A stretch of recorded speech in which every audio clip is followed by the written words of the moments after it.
So, what is the treasure that Western civilization has ignored or overlooked?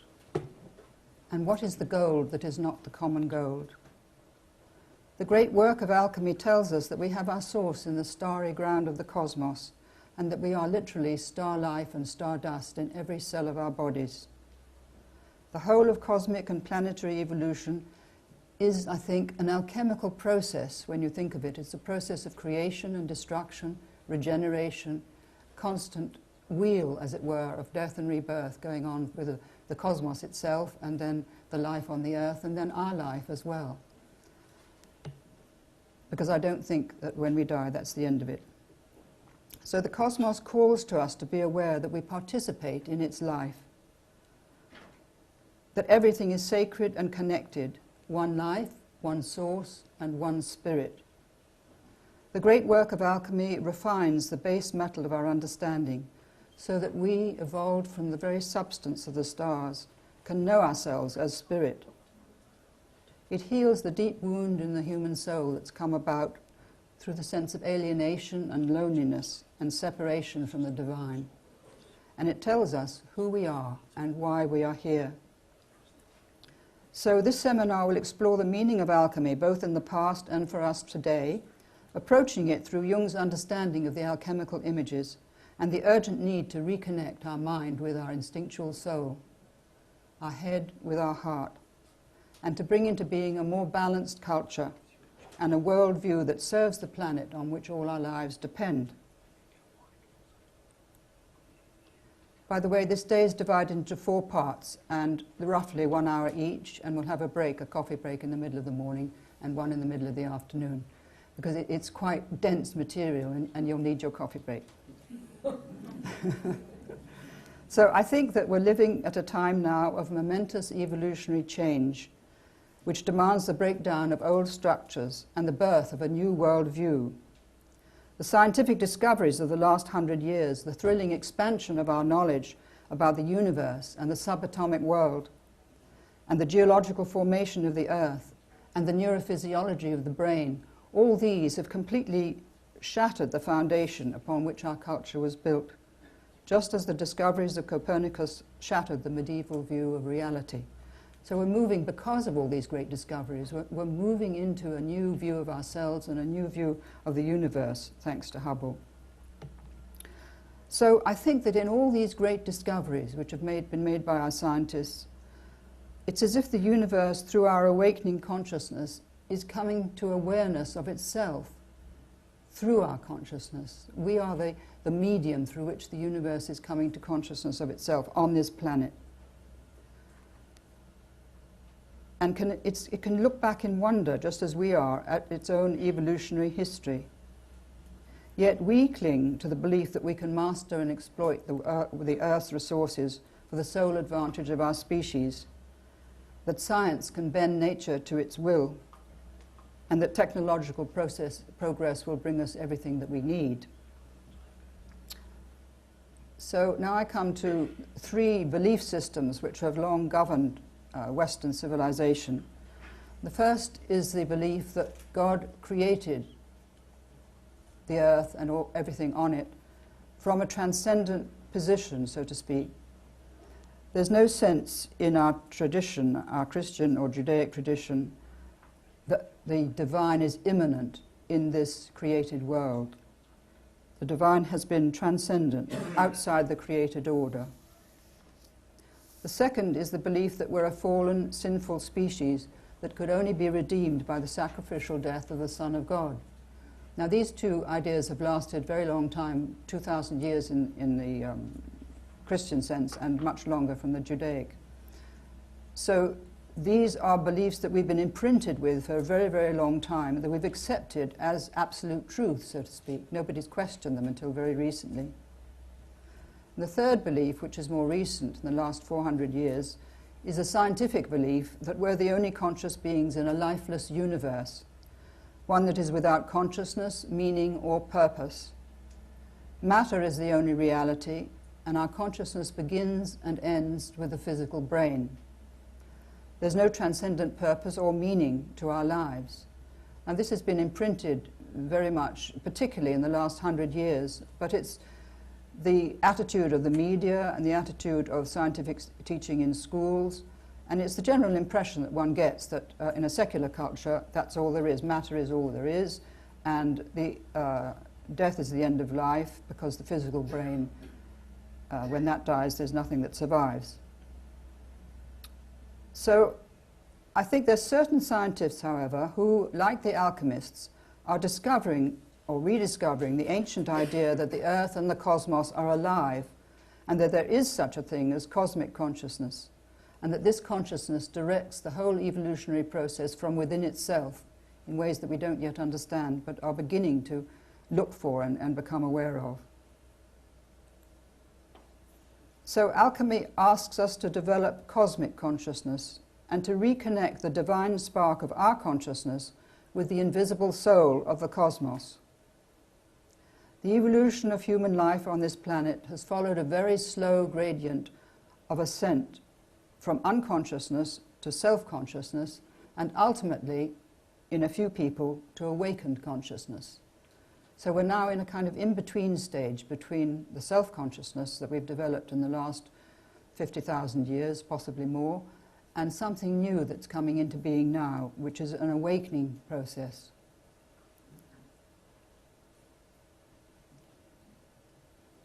The whole of humanity suffers because the increase of consciousness is so slow, and the radical transformation of consciousness that's needed to diminish human suffering and ignorance is so difficult to implement. I mean, you can see the mess that's in the world today, how very difficult it is to change anything, despite what all our politicians tell us about the need for change. But it takes time, it takes centuries and centuries and centuries before there's any change of consciousness. The whole of humanity suffers. But the alchemists believed that they could assist this evolutionary process by helping to transform our consciousness from lead into gold, transforming blind unconscious drives into responses that protect and serve life. And this is their great legacy to us, a legacy that they carried for 4,000 years, which really is a tremendous privilege, I think, for me, I feel, to actually present their work to you today. So this rather horrific painting by Max Ernst describes, I think, the disturbance in the modern psyche, the disturbance that's reflected in conflicts and wars and distress, depression, and all kinds of symptoms of disease or malaise. We live in a time when the highest value, the image of God that held society together for 2,000 years, is dying, and has been dying for about 200 years, ever since about 1750. The churches are weakened and out of touch and quarrelling with each other, or tainted by the appalling abuse of children. So there's a kind of breakdown of the structures that have supported society for a very long time. And in a secular society, there are no maps and no guides, and no obvious outer symbols or rituals that connect us to anything beyond ourselves. For many today, the worship of the rational mind has replaced the worship of God, excluding any awareness of a deeper ground of consciousness or the primordial drives which control us still. This creates a situation of great danger, a danger of our being overwhelmed and destroyed by what we've ignored and dismissed as irrelevant or unimportant. Yet, events are now pressurizing us to question all our beliefs and our habits of behavior. They really are. I mean, you can see this in a kind of world awakening process. It's as if during the last 100 years or so, we've been placed in an alchemical retort and forced to live through the fire of transformation, for the most part unconsciously, and with horrendous suffering. So the alchemist said, "Our gold is not the common gold. The gold or stone is the experience of illumination, which brings the gifts of wisdom, insight, and the power to heal human suffering." And they said there are two categories in this art, namely seeing with the eye and understanding with the heart. And this is the hidden stone, which is fitly called a gift of God. And this divine stone is the heart and tincture of gold which the philosophers seek. So if you can just carry in your mind this two ways of knowing, this eye and understanding with the heart. And together, these make up the hidden stone.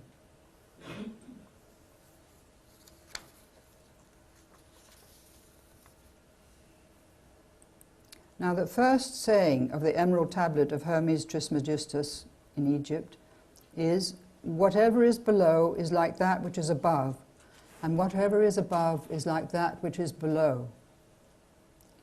This is a primary concept of alchemy, which originates in Egypt, but it runs right the way through the alchemical tradition. So it's really the connection with the cosmos, this world being connected to the cosmos, and our bodies, our physical bodies, being a microcosm in miniature of the cosmos. So I'm just going to go through the major ideas or images of alchemy to begin with. So another major theme of alchemy is the marriage of the king and the queen. Now, in the ancient world, heaven and earth were always connected through the great ritual of the sacred marriage, which was celebrated every year in Sumer and in Egypt particularly. When the high priestess and the king were consummated the ritual in sexual union, and this actually symbolized the union of the invisible world of spirit with the visible world of nature, so to speak. So this idea of the sacred marriage is very ancient, at least 6,000 years old, and it goes right the way through, again, the alchemical tradition. They always kept the union of the male and female archetypes in this image of the king and the queen. So a primary theme of alchemy is the reunion of the solar and lunar dimensions of our soul, and also of two dimensions of reality, one visible and the other invisible. Is there a chair? You okay? Yes, thank you. Good. Welcome.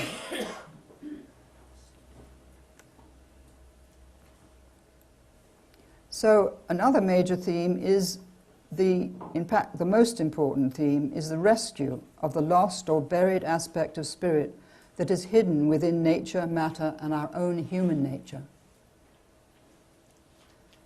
This, I say, is perhaps the most important theme of alchemy. It's the rescue of the lost or buried aspect of spirit.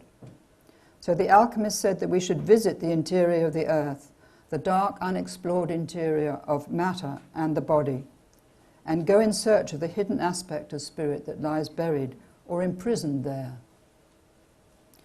Now, I just want to tell you a dream which illustrates this particular theme. I had a dream that I was walking, this is 40 years ago or more, I was walking in a wilderness of rock or shale high above the tree line. And suddenly I heard a faint voice crying, "Help me, help me." I looked around and could see no one. Then I looked down at the ground and I saw that there was a little purse there, no bigger than that. I picked it up and looked inside, and there was a small stone, and it was from that stone that the voice was coming. "Help me, help me." So I wondered, can a stone have consciousness? And knowing nothing about modern science, I thought, why not? And I thought, how can I help you? I asked the stone, but it gave me no answer, but the urgency of its plea haunted me and really led me to Jungian psychology and to alchemy, because this was the densest aspect of matter calling out for help. So this is an example of the spirit imprisoned in matter that we have no idea is alive or conscious. So this magnificent image is a crop circle that appeared in the Netherlands last August, and I think it just speaks for itself. But one of the major themes of alchemy, of course, is transformation. And the butterfly is a lovely image of transformation. By the way, it was 500 meters square. It was colossal, the biggest one I think that's ever appeared. And nobody could have made it in a night. There just was no way that it could have been done. I think there is this longing to transform or change things in all of us. It's part of the evolutionary process itself. And so you have the chrysalis already carrying the future form of the butterfly within itself, and then the chrysalis dying and the butterfly being born out of that. I think also as I was writing this whole seminar, I was watching MasterChef for a little light relief. Are there many people here who watch MasterChef? Okay, well, there you have absolutely in front of you the image of transformation and how exciting it is, and also how quick, with 8 weeks from beginning to end. The alchemical process takes a bit longer. But if you look at, even last night I was watching a program about surgeons in India operating on the very poorest people from a train, and they travel around. And there again is transformation. They're transforming these children's lives from something totally derelict and destroyed into something incredibly wonderful. So that is transformation. When you look around, it's in everything. It's even in Gordon Ramsay's Kitchen Nightmares, which I also watch.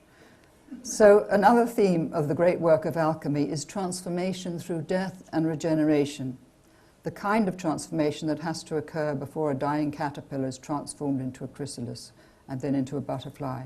Now, transformation can happen quickly, as with Gordon Ramsay, or it may demand a long period of incubation, as when an embryo is transformed into a child, or a culture is transformed into a conscious culture from an unconscious one. But for many centuries, alchemical ideas had to incubate below the surface of Western civilization because of the terrible persecution that the alchemists faced. Yet I believe that the work that they did prepared the ground for the awakening that we're experiencing now all over the world. It's something that happens in the invisible world, so to speak, that manifests in ours in time. So I want to give you this idea that in the ancient world, particularly in the Bronze Age, and in Egypt, India and China, and in many other cultures as well, the whole cosmos was imagined as a living being, an organic, living and sacred whole, often imagined as a great mother. And this world was an epiphany or showing forth of an unseen source or ground which breathed it into being, animating and sustaining it. The air itself was believed to be the link between this world and the other world, so that when you were breathing in, you breathed in that other world. So once, long ago, spirit was not outside us, we were within spirit, a complete reversal of our view of the transcendent deity. All life was spirit. Spirit was present in every aspect of the life we experienced. And it is this utterly different perspective on life that we've lost, imagining that we've outgrown this superstitious view of reality. Yet it still lives deep within our instinctual soul. Alchemy kept this alive for us for over 4,000 years. But why do we lose it? And now I'm going back into the past, and those of you who came to my seminar on the feminine, this will be territory that you've already gone over, so to speak. But for the people who haven't been at that seminar, I need to go over it because it's the absolute foundation of alchemy. So first of all, we have the lunar era, which is really prior to 2500 BC. Goes back in the far distant past into the Paleolithic, possibly long before that. But the moon was the most important image for those many thousands of years. The moon was the focus of consciousness, if you like, much more than the sun. And the moon and the Great Mother are the presiding archetypal images of the lunar era. The image of the Great Mother held nature and spirit together in her being. And this is the origin of the idea of cosmic soul that I'm going to come to later on. That was one of the great ideas of alchemy. And also the root of the idea of the great connecting web of life, which, as you know, James Lovelock has so brilliantly presented in his theory of Gaia, which changed our concept of the planet. So the important kind of consciousness at this time was shamanic consciousness, quite different from our own.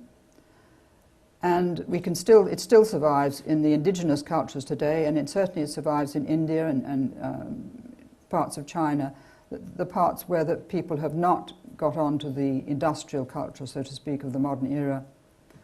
And the Milky Way was very important because the Milky Way was the passageway by which souls entered or left this world.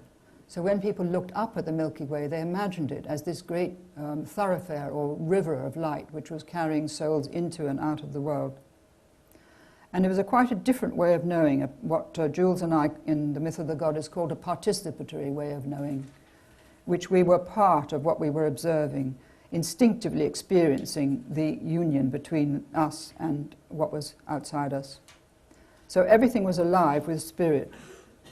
Earth and cosmos are sacred and connected, and light and dark were aspects of the totality. If you imagine the moon, you have the sequence of the phases of the moon, but the phases, the light and the dark phases, are held within the totality of the total image, so to speak. So you never had the split that you get later on. You never had the split between light and darkness, good and evil. Everything was contained within the whole. So, just to emphasize this point, just as the stars emerged each night from the darkness of the night sky, so the visible universe was born from the darkness of the dark mystery of the invisible. Everything, plants, trees, animals, birds, as well as rocks and rivers and moon, sun and stars, was infused with divinity, because each and all were part of a living, breathing, connecting web of life, the life of the Great Mother. This is people who spoke to trees, people listened to what the rock was telling them. This is something so different that we've completely lost this, and Jung commented on this very, very often. So the hidden dimension of spirit was present in every atom of the manifest world. And I'm going to show you during the course of this seminar a few paintings. This one is by Cecil Collins, who is a great friend of mine, and he has caught this sense of the unity of everything with this image. He didn't believe in the goddess, he didn't know anything about the goddess until I told him. But this was painted long, long before we even met. So, as I say, this is a beautiful image of the unity of the lunar era. Doesn't mean to say that life wasn't difficult and perilous and short, because people died probably in their 20s or 30s. It was harsh, particularly in the Paleolithic. It was very, very cold.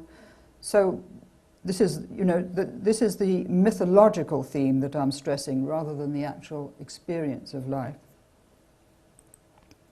So the mythic theme of lunar culture is death and regeneration. This is most important. And it's carried in the great lunar myths of the Bronze Age that have come down to us from Egypt and Mesopotamia, Anatolia and Greece. And those of you who know your mythology will know about Isis and Osiris, and how Osiris's body was cut into 14 pieces by his brother Seth and scattered all over the land of Egypt, and how Isis put the body together again by gathering these pieces. Then you have the descent of Inanna into the underworld region of Erishka girl, her sister, and how she hung on a meat hook for 3 days, that's the 3 lunar days of darkness, until she was rescued by Enki, the god of wisdom. And then she ascended, putting on her wonderful apparel, until again she was the full moon and the moon goddess in her full glory. And then we have Ishtar, who descended into the underworld to rescue her son Tammuz, who was asleep there during the winter months. And she awakened him and then brought him back to life. And in bringing him back to life, the earth was regenerated. So these myths are deeply tied in to the earth and the earth's periodic death and regeneration. This is very important.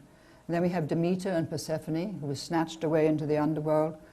And Demeter said, if you don't, to Zeus, if you don't give her back to me, I will lay waste to the earth, and that will be the end of all human beings and all life on earth. So Zeus dispatched Hermes to fetch Persephone from the underworld and brought her back for 6 months of the year to be with her mother.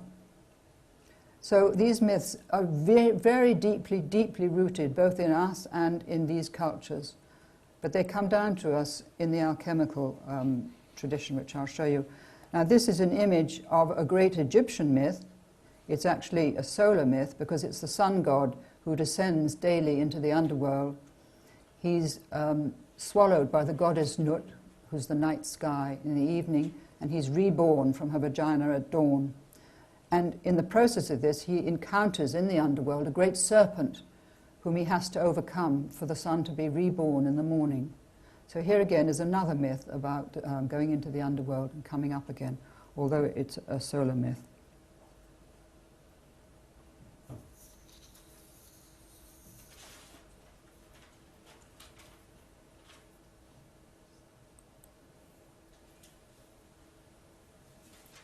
So we come to,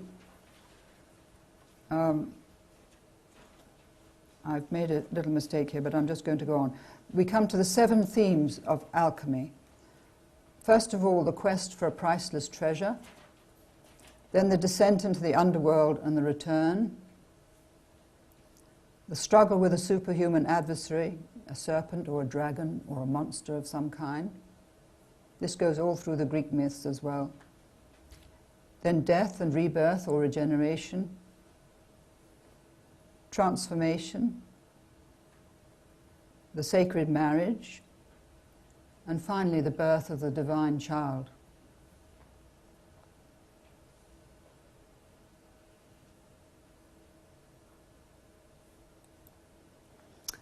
Unfortunately, I've missed out, for some reason, a slide of, I don't know if I can go back. I'm going to try and go back, but it may not work.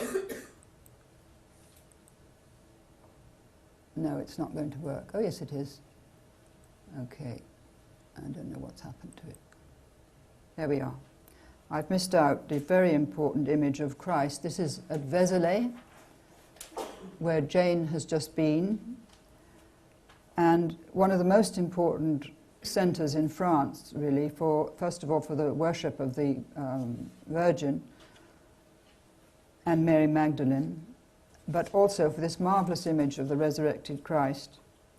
So the Christian myth of the birth, death and resurrection of Jesus carries forward this ancient lunar theme.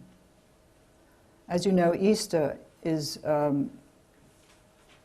placed nearest in the full moon nearest to the spring solstice. Is it solstice? Yes. Yeah. Equinox, thank you. So that they've even kept the connection to the moon through this Christian story. But this theme of death and rebirth is now placed in a human context, no longer in relation to the life of the earth, but in relation to the life of humanity. This is a very important change. And the ancient idea of sacrifice is placed in a new mythic context, a new story. Elements of earlier myths are found in Christ's miraculous birth and his sacrificial death, and his descent into the underworld, and his bodily resurrection. But the idea of regeneration no longer refers to the life of the earth, but to the human soul, what happens to us after our death. The resurrection of the body is symbolically the raising of matter to spirit. This is a central theme of the work of the alchemists, but in their work, this raising of matter to spirit was done here on earth, not in the afterlife.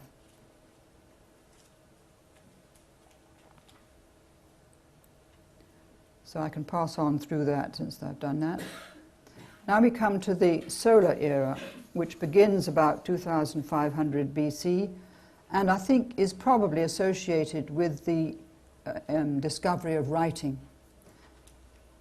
Because there's a movement now from the oral tradition, because there was no writing before this that we know of, to the written tradition. And the minute you begin to write, you have the development of the left hemisphere of the brain emphasized. Whereas before, whether they were more balanced or not, I don't know, but certainly there was much greater emphasis on the right hemisphere and opening to the wholeness and the unity of everything. So the important theme of this solar era, many important things, but the major theme is ascent to the light and the repudiation and fear of the darkness. The lunar myth doesn't have the fear of the darkness nearly as much, because the emphasis is on regeneration.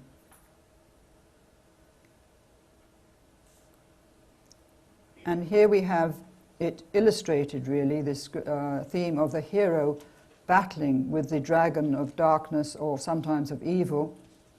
Note that the woman is connected to the dragon by a sort of lead.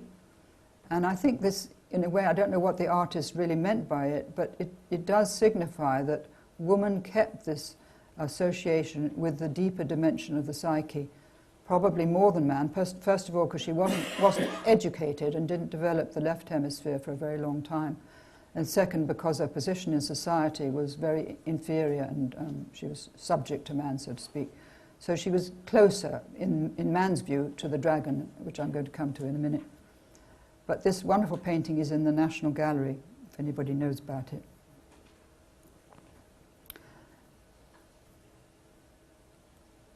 So this solar era is really about our separation from the matrix of nature. This is where our consciousness has emerged from. And over many millions of years, very, very slow process of emergence of consciousness from the matrix of nature and of instinct. And the separation of ourselves as subject from the world and God as object. We begin to look upon the world as something separate from ourselves and God as something up there rather than all around us. So the theme of this whole era is a movement away from nature and reaching up towards the spirit, the sun and the light, repudiating and splitting off darkness and evil and chaos. This solar phase of our evolution saw the development of the individual in all the great hero myths. That the emphasis is on the outstanding individual who's leading the tribe and discovering new things, coming right through to our own age and the scientists who are really the heroes of our time. So it's a separation of the individual from the collective life of the clan or the tribe. And of course the gradual development of what we call the conscious mind or ego. I use those two terms interchangeably. And of course God is imagined as holy male and paternal. But at the same time that all this was going on, there's a gap growing between the conscious mind and the instinct. The instinct is the foundation where everything comes out of, so to speak. And now there's this gap growing, an increasing polarization as the conscious ego draws away from the matrix out of which it has evolved and wants to keep that matrix out of sight and out of mind as much as possible. It doesn't want to look down at where it's come from or back at where it's come from. So we have the mythic theme of the whole solar era, beginning right back in the time of Sargon of Akkad in 2300 BC.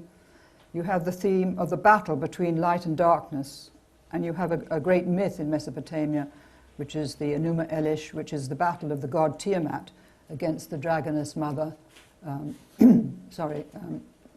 Marduk against the dragoness mother Tiamat.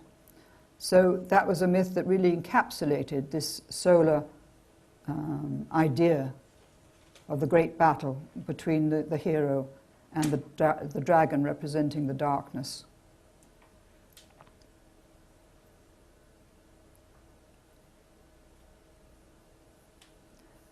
So the result of this split within us was fragmentation, and the feminine archetype that was associated with nature and the earth is split off from the male image of spirit. It happens quite earlier on in this era.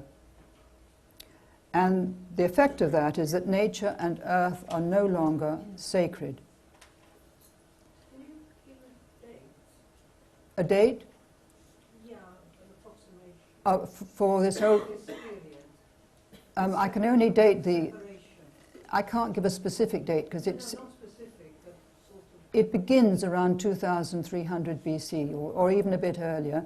That myth that I mentioned of Marduk and Tiamat is 1700 BC precisely. Right. That's when it started.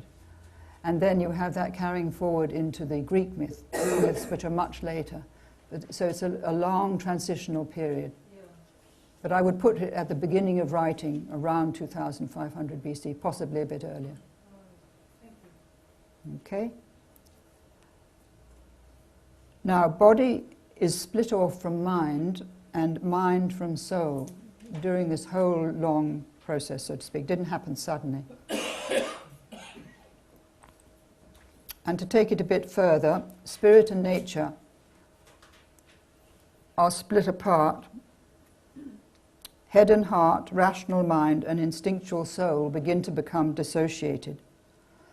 The body begins to be despised. This is very strong in Christianity. Sexuality is regarded as sinful, and I don't know how many of you know about St. Augustine and his belief that sexuality really was the medium of transmission of original sin.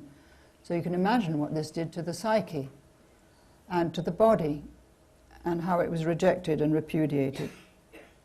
So the above and the below, in that alchemical sense, are disconnected, and spirit is no longer present in matter. That is to say, the living relationship between the invisible and visible dimensions of reality is ruptured.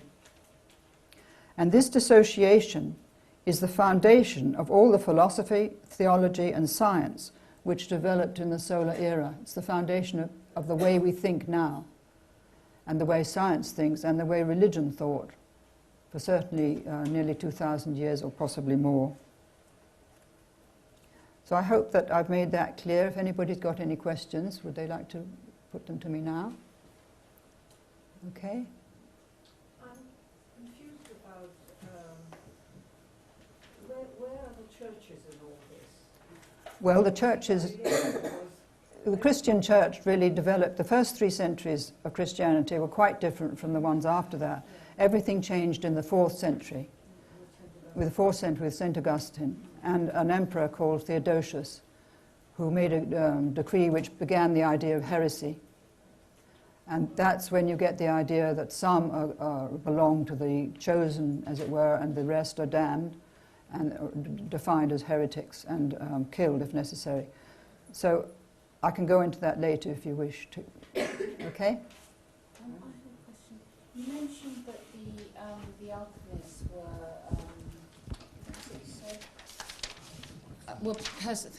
were persecuted. Was it exclusively by the church? I was more talking then of the sort of 12th to the 17th century in Europe. I'll come to that later on. All right. Okay? Thank you. Thank you. They certainly weren't persecuted in Egypt before this era. They were fine there.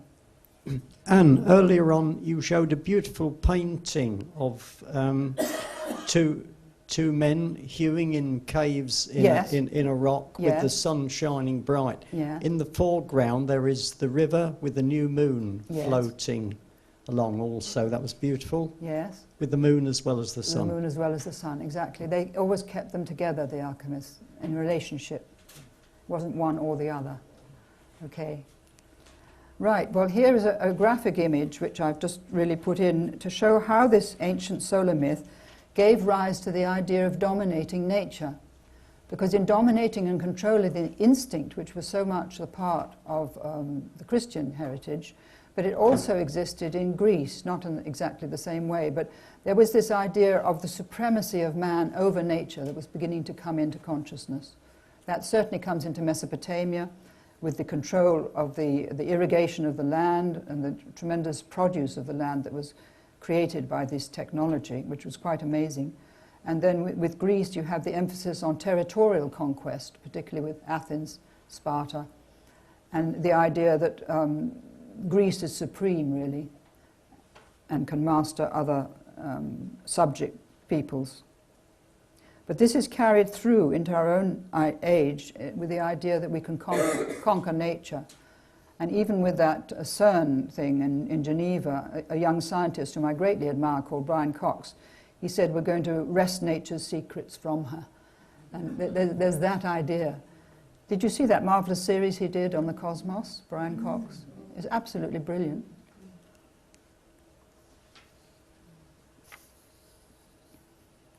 So whereas the focus of lunar culture was on the alignment of the human community with the rhythm of the Earth's cycles and the vast living body of the cosmos, the focus of solar culture is on the conquest and mastery of an increasingly inanimate nature. The power to conquer, whether nature, territory, or tribal enemies, becomes the theme of the whole solar era. And we've had nothing but war, really, from Sargon of Akkad right the way through to the present day. So I come to the myth of the fall, which really is a metaphor which describes this painful stage of our separation or dissociation from the matrix of nature, which we had to go through in order to develop the consciousness we've got now. I think that was absolutely essential. I don't consider it, you know, in a wider sense a bad thing, but it did cause enormous suffering. And of course the matrix of nature was the Garden of Eden, out of which we've evolved. And this myth, unfortunately, the way it was literal way it was interpreted, it ratified the oppression of women, because all women were associated with Eve, who brought sin, death and suffering into the world. I went into this in great detail in the seminar on the feminine. Those of you who aren't here, that's one of the things that I did then. Because I think that this has been responsible for so much suffering, not only for women, but also for men's psyche, the feminine aspect of a male nature, which was really ridiculed and diminished and oppressed, and no man dared to admit that he had sensitivity or feelings. Even now it's quite difficult. I have a grandson who's going through the trauma of school, the general thing of trying to be a man.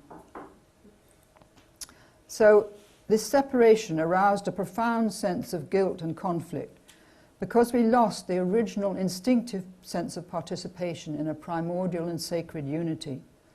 And Earth, instead of being a place of wonder, really, became a place of punishment and suffering for the sin of the fall. It wasn't a nice place that we were told we were going to. It was an extremely harsh, unpleasant place where a man would have to toil for his living and women would have to give birth in pain. So it's not a very nice thing to have carrying through some 2,000 years or more of our history.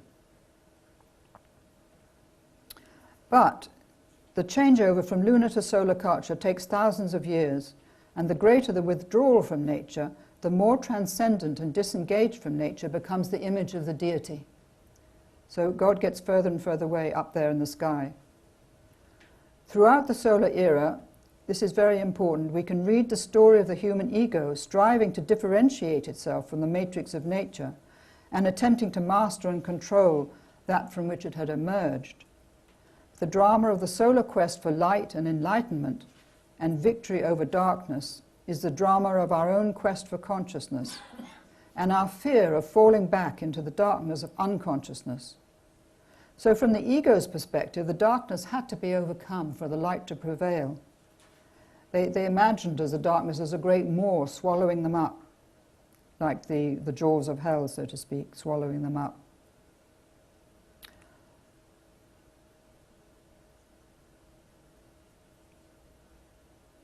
But the arduous effort to strengthen the ego split the psyche, and this split is the origin of all our problems today. Nice, tidy summary. So this is a painting by my husband. I'm going to bring one or two of them. A very beautiful image, really, of making the return. He wasn't aware. We never discuss any of this, and he's just painted these pictures totally on his own, so to speak. But as we live in the same house for the last 50 years, we have a transfer from one to the other. So this historical background is the foundation of the work of the alchemists. That's why I had to go into such detail into it. They kept alive the mythology, traditions, and the shamanic experience of the lunar era, because basically they were shamans. They knew that in order to reunite the solar and lunar dimensions of our being, which at the same time are the solar and lunar dimensions of spirit, they had to descend into the darkness of the underworld of the soul and rescue the aspect of spirit that was buried there. So here you have this painting of the journey into the lunar realm of the soul, very much the journey of the individual, following the path of the moon, so to speak. So now I can return to alchemy, and it was a secret art transmitted from teacher to pupil, as in the shamanic traditions. And the inscription from the pupil in this image says, "I will serve the secret of alchemy." And the one from the teacher says, "Receive the gift of God." It had to be secret, because what they taught was heresy. This is in the 16th and 17th centuries. And they were in constant risk of betrayal and torture and death. It's amazing that they could trust anybody at all, really. There's no doubt that they had remarkable dreams and visions, possibly assisted by taking hallucinogenic drugs, since they had a knowledge of herbs. I'm sure they practiced some form of meditation, and in paying close attention to these visions and dreams, they kept alive the shamanic tradition of the lunar era. They saw their work as connecting them to a hidden dimension of reality, engaging in dialogue with it, and being transformed by that relationship. In doing this, they believed they were creating what they called an immortal body, or body of light, in which they could live after their death. And they also believed that life had the intention and the desire to evolve, and they could assist this by working with nature, freeing their own consciousness from the dross of habits and beliefs that had impeded the unfolding of this evolutionary intention.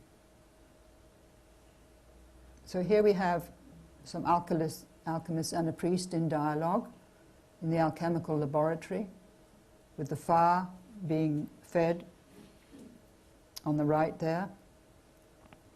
So alchemy has two aspects: the mixing of elements of matter in the alchemical vessel or retort, and the projection of psychic imagery onto those elements. The work of alchemists in different cultures laid the foundations for modern medicine and chemistry, biology and physics on the one hand, and psychology on the other. But it also developed the distillation of the essence of plants for the purposes of healing. This was probably a byproduct of their work. And I think that homeopathy is a direct descendant of alchemy. So much precious knowledge and insight was lost because so many transmitters of this knowledge were murdered by the religious fanaticism that has so prolonged the suffering of humanity. And we can still see today the deep suspicion of alternative therapies and the attempts to repress them still going on. And also hundreds of thousands of women, of course, who carried this herbal tradition were murdered and burnt at the stake. So this is the background, really, to the secrecy of alchemy and to the fact that so many of the symbols that they used was a kind of coded language. They couldn't say directly exactly what they were thinking or communicating to other people. They had to codify it, rather like Morse code. So alchemy flows beneath the surface of Western civilization like a river of gold, preserving its images for us so that we might one day understand our presence on this planet better than we do. There's always been a chain of teachers, known as the Golden Chain or Catena d'Oro, who have transmitted this knowledge and insight from generation to generation over thousands of years. And there are two great streams of alchemical knowledge. One flows from Egypt, and the other from Arabia and Islamic Spain, because there were great Arab alchemists as well, and many of them moved to Spain or lived in Spain from the 9th century on. 9th to the 12th century was an extraordinary time in Spain, and Cordoba and Toledo were the centers there of the alchemical teaching.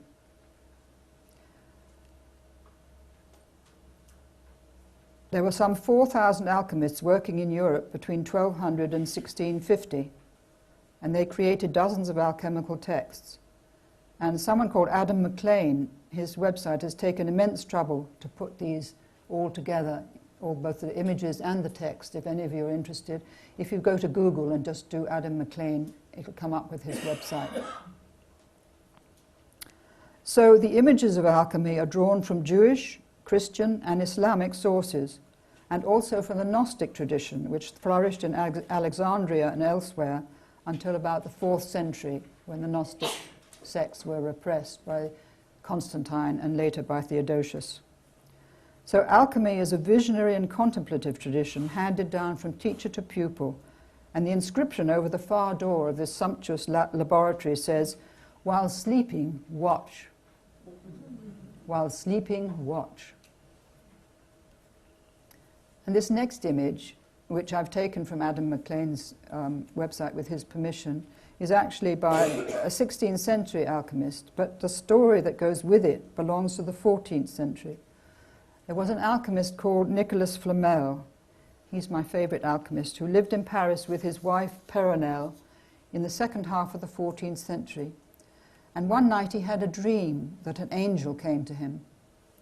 And the angel held a book, the book of Abraham the Jew, and spoke these words to Flamel. Look well at this book, Nicholas. At first you will understand nothing in it, but one day you will see in it that which no other man will be able to see. Not long after having this dream, a man came into Flamel's bookshop and handed out the same book that the angel had handed to him in the dream. So he bought the book, and for 21 years he studied its mysterious 21 pages in search of the fundamental secrets of nature. And he was one of the alchemists who, with his wife Perenelle, actually did create the physical gold. And he created so much of it that he was able to endow all the hospitals in Paris that arose at that time and which still exist to this day. It's an amazing story. And he created his own alchemical tombstone, a huge great thing. Can't remember which church it was in. And when it was opened, many years after his death, there was no body in it. So I thought you might like that story. Now I come to Paracelsus. Paracelsus was a remarkable physician and alchemist who had a great influence on Jung and who lived in Basel. And Frobenius, who also lived there, was a famous printer. And he appealed to him for help when his doctors wanted to amputate his leg. And Paracelsus was able to heal it. But he was hounded out of Basel by the furious doctors who said, don't you dare come back here and ruin our work, so to speak. But he left us these words. He said, to all of us falls one heritage, wisdom.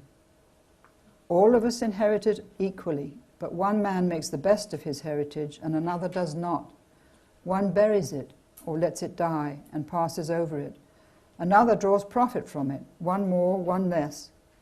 According to how we invest and use and administer this heritage, we obtain much or little from it. And yet it belongs to all of us, and it is in all of us. A lovely quote.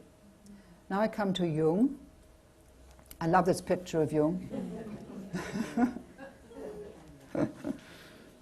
Now, Jung believed, when he was in Africa, Jung had the experience of really looking out over all these extraordinary, wonderful animals that were spread out on the Great Plain there. And he realized that if man hadn't been there to observe everything in the world and reflect on it, then all this great life in the planet would have gone on to infinity without anybody recording it. So that was a great revelation to him, really, in his trip to Africa. So that's why he said, man is indispensable for the completion of creation. He is himself the second creator of the world. And that's very important. The importance of our consciousness can't be overstressed. I think it's wonderful. So he believed that alchemy had two aims, no small aims, the rescue of the human soul and the salvation of the cosmos. That was a tall order. He came to study alchemy through two dreams that he tells about in his book, Memories, Dreams and Reflections. There are two chapters in the middle there which are fascinating.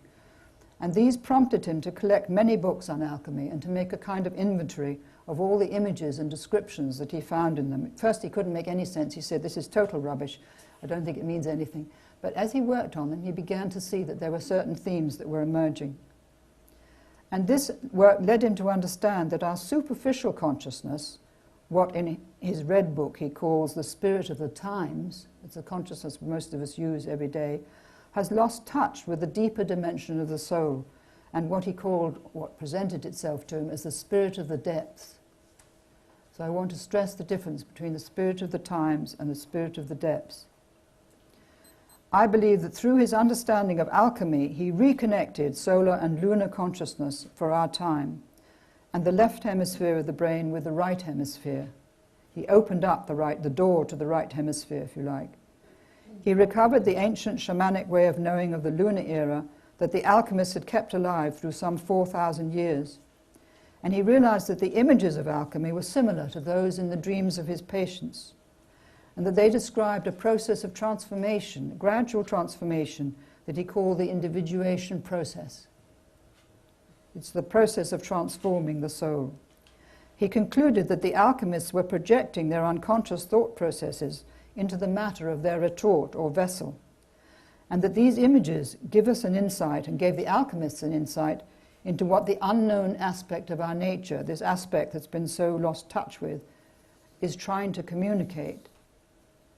Jung understood that when the alchemists spoke of the philosophical gold, they were not referring to the common gold, but to the true gold of the spirit, which could, through repeated distillations or washings or cleansings, be freed from the dross that had accrued to it in the course of our evolution.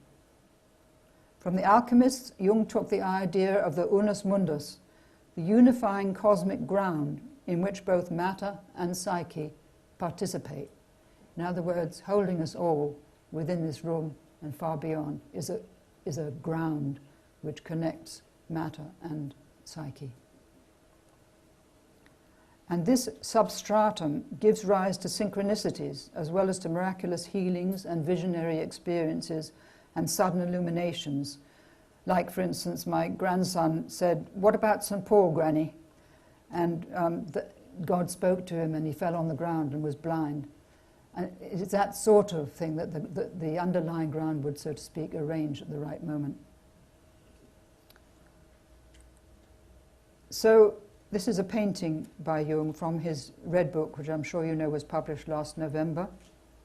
So Jung knew that the greatest problem facing all of us was the loss of relationship with the deeper ground or field of the soul. This painting is called Symbol of the Sacred in a Ring of Flames Floating Above the World of War and Technology. It was inspired by a dream he had in January 1914, which anticipated the outbreak of the First World War in August of that year. And it shows a figure in a meditative position, seated on a black cushion and holding a red vase or vessel above his head. It's as if this figure is mediating between the tremendous presence of spirit held in the blazing image above his head and the world of everyday life spread out before him, below him.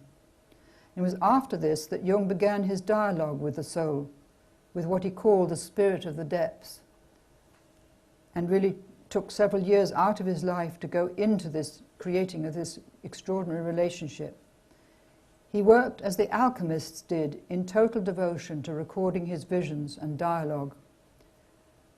In the Red Book he wrote, "The spirit of the depths pressed me to speak to my soul and to call upon it as a living and independent being, whose rediscovery means good fortune for me.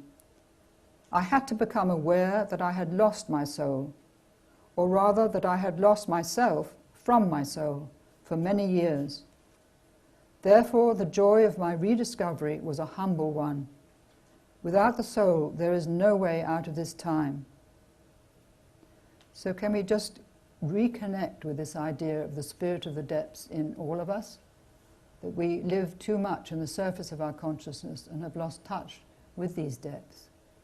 And it's quite difficult to get in touch with them again, because the idea for the first place is so strange, and it takes quite a lot of work, which is certainly the work of training to be a Jungian analyst and then becoming one, and helping other people to open their awareness to this other dimension. It's important. So I'm coming near the end of this first part. Alchemy is not merely an art or science to teach metallic transmutation, so much as a true and solid science that teaches how to know the center of all things, which in the divine language is called the spirit of life. So what is this spirit? We see only the physical universe, but what about the one we can't see and have assumed doesn't exist? What about the soul or consciousness of the whole cosmos and the planet?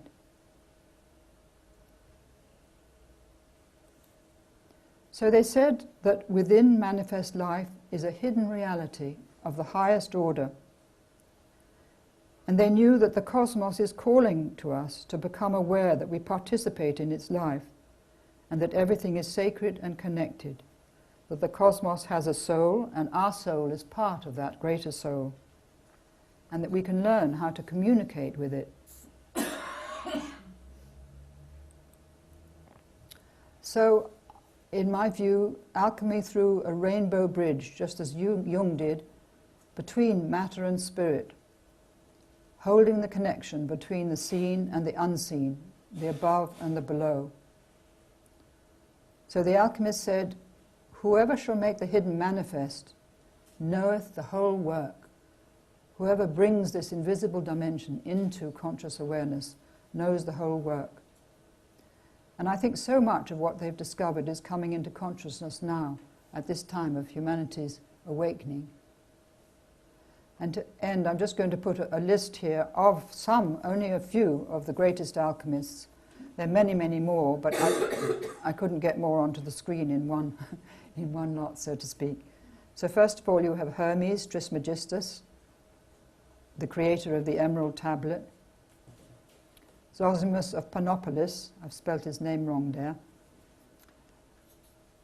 Geber or Jabir, a great 8th century Muslim alchemist who lived in Baghdad and had an immense influence on the medieval alchemists in Europe later on.